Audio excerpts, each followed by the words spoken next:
Happy New Year!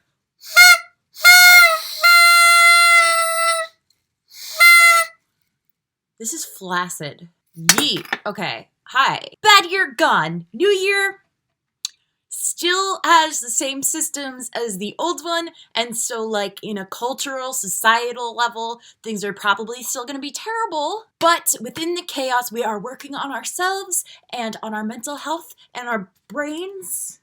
Our brains, they're in here. They're underneath the wig and hair and skin and bone, and you know what a brain is. We are going to work on making the things that are inside of our little brain cavities that haunt them. And we're going to put them out into the world.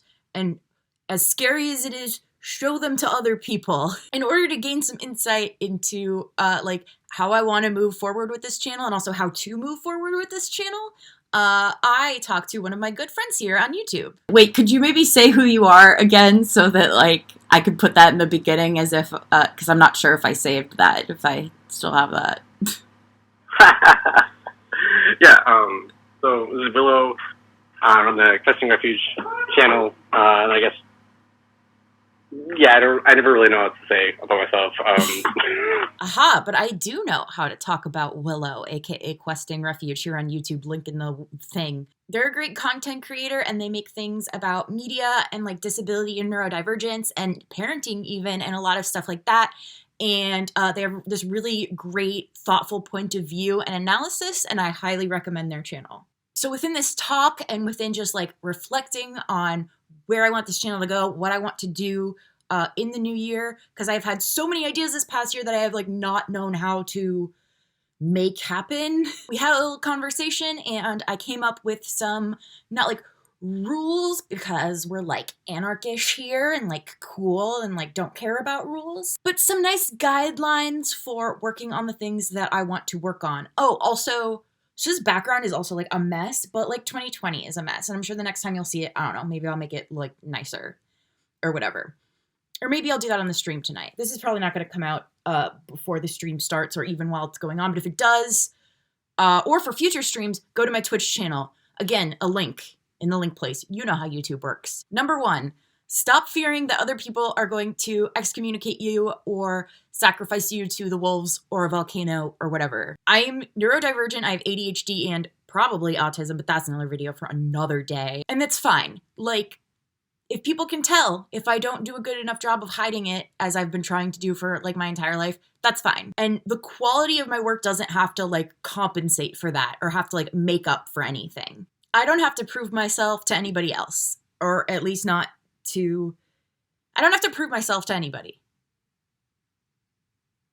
Is easier said than felt. Okay, so I've realized something. I got done talking to Questing Refuge, and I watched this video from Evelyn from the internet about not being afraid to be seen trying, and, like, not being afraid to, like, not know what you're doing and try to just do stuff so you can learn how to do what you're doing, and then I've realized that I think that part of it for me is, like, masking. A big fear for me was that then people will assume things about other things that I might be good at, like, you know, like, you are either a smart and talented and, like, good person, or you suck, you know, like, there's this, it's like this dichotomy that I've internalized or whatever. Like, I would focus on, like, no, I am smart, I'm not weird, I'm smart and normal, totally. Like, I had this one friend who was a bit more, shall we say, like, obviously neurodivergent than me, and, like, wasn't a masker and all of that, and, like, I saw how badly he got treated, and I didn't have enough to, like, really get, like, my surroundings and everything, and how to be a normal person, and how to have emotional regulation, and all of that stuff, but, like, I got it enough that I could, like, protect myself. But, like, I've always had a lot of anxiety over, like, oh my god, I'm not a normal person, I am different than everybody else, and I don't want people to, like, catch on to that and, like, make assumptions about, like, my other strengths based on this. I feel like I've been, like, masking a bit less lately, while, like, still not making people around me uncomfortable, I don't think. You know, like, I'm focusing more on not, like, getting super upset and things like that, and I'd rather be a bit, like, weird or whatever than appear less weird and just always, like, overwhelmed but there's still this fear of like giving myself away, almost like people realizing that I'm like some kind of alien and like, I don't know, sending me to a place where they send aliens and they do experiments on them or whatever. So I guess what I'm saying is that for me at least, there's an importance in being earnest. Creativity is not a waste of time or of energy.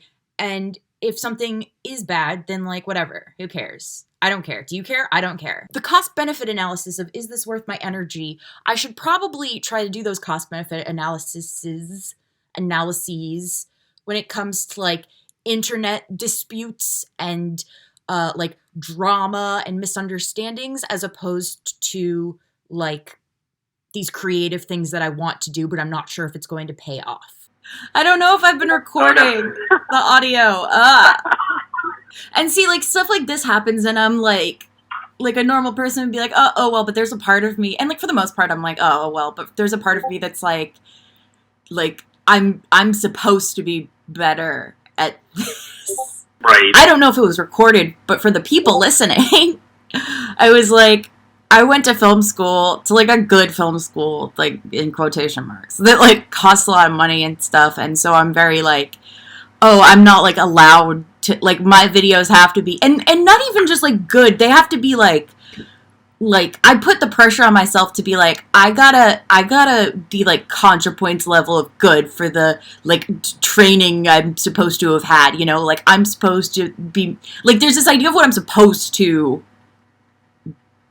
do, be, look like, appear to be, really. Emily, I know that your college was expensive. I know that you regret it, but you don't have a master's degree. You have a bachelor's degree. And like you're good. You're fine. You're good enough. You don't have to be a master of your craft. You're good enough at what you do. And you can always learn more and you can always grow and you should never get cocky, but you're not as bad or as unskilled or whatever as you like try to convince yourself that you are. So as a result, it's like I'm a perfectionist, but I don't have the energy to be a perfectionist, to like carry out the perfectionism. So just nothing happens. For me, I think a lot of the perfectionism comes from, like, I've always seen perfectionism as kind of like a spoon survival thing. I should probably clarify that for chronically ill people, spoons means, like, energy. So we're talking about, like, when you have chronic illnesses and stuff like that, conditions, the disabilities, like, that process of, like, trying to figure out how to use your limited energy. Right? Yeah. Like, you only have so many spoons. Oh, so God, yeah. You need to know it's worthwhile to spend them. So you become very resistant to doing something unless you have a very good reason as to why you're doing it. Spend more time reviewing what you have done and what works and doesn't work, as opposed to trying to create the perfect system and setup before you do anything. One thing I've tried to do is, like, be really good about doing, like, some sort of, like, basic review process. And the idea is that, like, I tell myself that, like, reviewing is taking place of a lot of the planning. So basically get out of your head up front and then review what you did after. Mm-hmm. And I find that's pretty helpful, because I feel like a lot of times, like, especially with the video, I feel like the most stuff I normally learn is when I'm done with the video. Mm. So all the guessing I'm doing up front is usually, like, somewhat wasted, because I'm not skilled enough yet to know. But when I finish a video, I feel like I have a lot of takeaways. This is a trial and error type of thing, not, one and done. I need to do it perfectly the first time, and that is it. That is everything. Do just a little bit every day. So Questing Refuge, Willow does about 10 minutes of video stuff every day. You know, like I said, like, I have these kind of, like, daily goals of just kind of like, hey, like, do 10 minutes of video work. Because I feel like even on a completely terrible day where I've got, like, no sleep, I can do something that I consider video work for 10 minutes. The more you do, like, do you feel like 10 minutes now is, like, more, I don't want to say more productive, but more, like, valuable than 10 minutes starting out? I do think so. Like, I think I get what you're saying. I think that, like, and this kind of goes back to part of the reason I think the idea of, like, hey, less planning, more reviewing is more useful, is because reviewing is faster. Like, it's much faster to, like, if you have a set of questions, like, hey, whenever I finish a video, I'm going to look at it and ask these questions. That reviewing time takes less than I probably would have planned, and it's far more useful. And then also, like, it's kind of like every time you do a video, the time I spend on the next video is going to be faster. I feel like when you start doing stuff, you start noticing, like, the pain points. like, hey, there's got to be a way, easier way to do this. Let me go look for that. Whereas if you're trying to like plan up front, like you don't really have a good idea like what to look for. Yeah, that's or, like, such a how good you could point. have done things better next time. And so like I think you're right that like I think that your time becomes way more efficient the more you've just done stuff. Or I recently saw somebody on Twitter talk about the reverse Pomodoro technique. The Pomodoro technique is a big ADHD thing where you work for 20 minutes, you set a timer, and then after that 20 minutes, you get 5 minutes to rest, and then you can do another 20 minutes, and so on and so on. The reverse Pomodoro is for people who aren't even quite at that level yet, like me. And the reverse Pomodoro is about just do 5 minutes of work and then set a timer, and then you can have 20 minutes of rest, which might seem like, oh, but that's such a small amount of time. These might seem like small amounts of time, but it's a lot better than nothing. And you might get into a flow state, but don't fear the flow state. I will fear the flow state. I will be like, I'm going to get so much energy, and like, I don't have the energy to just develop energy. Like, this also gets you in the habit of doing things and like will make you less afraid of doing the things. Agonizing over perfection doesn't make stuff better. And it doesn't make that stuff perform better. Every time I have decided, like, hey, just try this thing, just experiment with it, the experiment has almost always gone really well. And all the times where I've kind of, like, agonized over a thing, where I think I was being more perfectionist about it, it's not that they necessarily did bad, but they definitely didn't do better. We are all at the mercy of Al Gore's rhythms. And they are elusive. They are mysterious.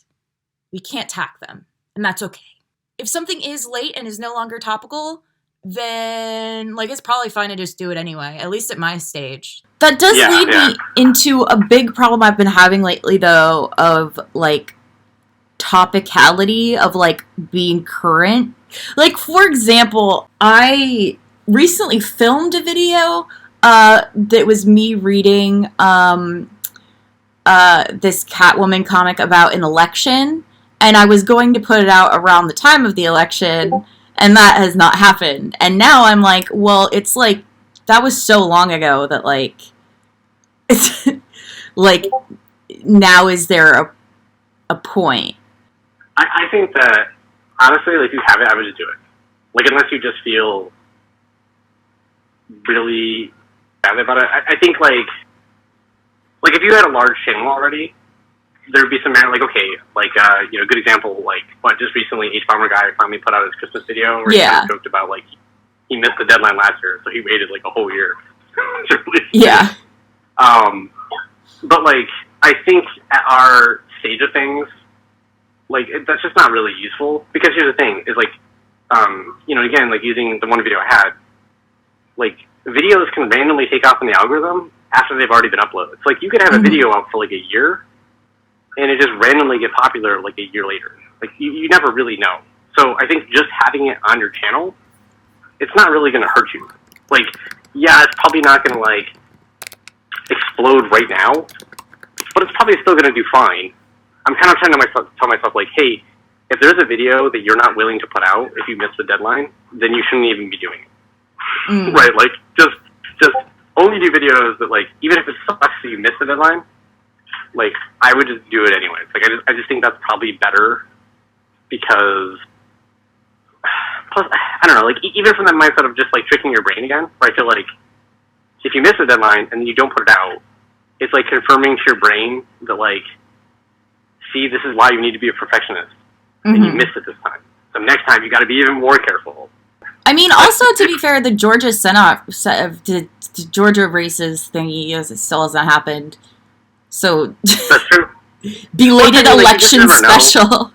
And also, like, everybody here knows I have ADHD. Oh, if you don't, I have ADHD. And that's fine. Like, it can almost be part of my brand that I'm fashionably late to the party. If I can get something out on time, then, like, that's awesome. That's great. Do it. But if I spend work doing something and then, like, I can't because I have a flare-up or whatever, like, might as well just put it out at this stage. Might as well. As a treat. I don't know. Not everything has to be scripted. Sometimes unscripted stuff or just semi-scripted stuff can work and can be good and can be fun. Regarding, like, the videos, like, that wasn't scripted that you did that, like, did well, like, yeah, I feel like I could do some stuff that's not scripted, especially, like, if I have bullet points and stuff, and especially for, like, just talking about, like, TV or whatever, just, like, I watched this and these are my thoughts, you know, like, Doesn't always have to be like super scripted and everything. Yeah, right. Like I think that's useful to just, I don't know. I found that I mean I got a little bit annoyed editing my voice for that one because I'm used to mostly having the scripted stuff. But you know, overall, I was like, oh, this turned out fine. This wasn't that big of a deal. I think I'm afraid of like the editing work that would be involved if I just ramble on and on and on and on and on. But it's fine. We can make it work. I'm not wearing anything on my lips. Hold on. There's only one more point to this, but I'm just gonna. Oh, it's a nice color. And number 10 is like, I don't know, just like, have fun, dude. Like, just like chill. Just like enjoy stuff. What if the real point of YouTube was the friends we made along the way? Oh, that was another thing I wanted to say. I've met so many cool and amazing and fun and smart and thoughtful and creative and just play that clip of Lady Gaga going off on nice adjectives. Talented, brilliant, incredible, amazing, show-stopping, spectacular, never the same, totally unique, completely not ever been done before, unafraid to reference or not reference, put it in a blender, on it, vomit on it, eat it, give birth to it. That is how I feel about these people who I have met and I have befriended over this past year on YouTube. Aside from whatever she was saying about the blender and the eating vomit, I didn't know the full video. Like, I couldn't name everybody. If this goes out, like, before or during the Twitch New Year's Eve party I'm throwing, there's a lot of those people who are going to be there. But I just wanted to say, like, shout out to all of those really cool people who I've met, who have helped me expand my horizons. But have, like, helped given me ideas, encouraged me, all of that stuff. And also... thank you to the people who have been watching me, especially people. I've had people like subscribing to me this past week. Oh, my background does look like a mess. Oh, that's fine. I've had people subscribing to me the past week. I don't know why. I don't know where they're coming from because I haven't uploaded in a while. But hello, hi. It's very nice to have you here. Thank you. I hit 500 this year, even though like I haven't really been putting out too much stuff. So hopefully this next year I'll be able to put out some more stuff and I'll have some fun stuff for you all, and we could just have fun, just have fun, just have a good time, just like chill vibes, you know, whatever. So thank you, everybody. Here's to hoping and praying that 2021. Oh my God. Here's to hoping that 2021 is going to be a better year. Goodbye. Yeah, no, it's so flaccid. Part where I say like and subscribe. Also, wait, I think this is when my cat was like sleeping and I thought his eyes were moving weird. He's fine. He's just asleep. Captain James Chaos, my son boy. I just, you can like and subscribe if you haven't already. But I'm just happy you're here. Happy New Year.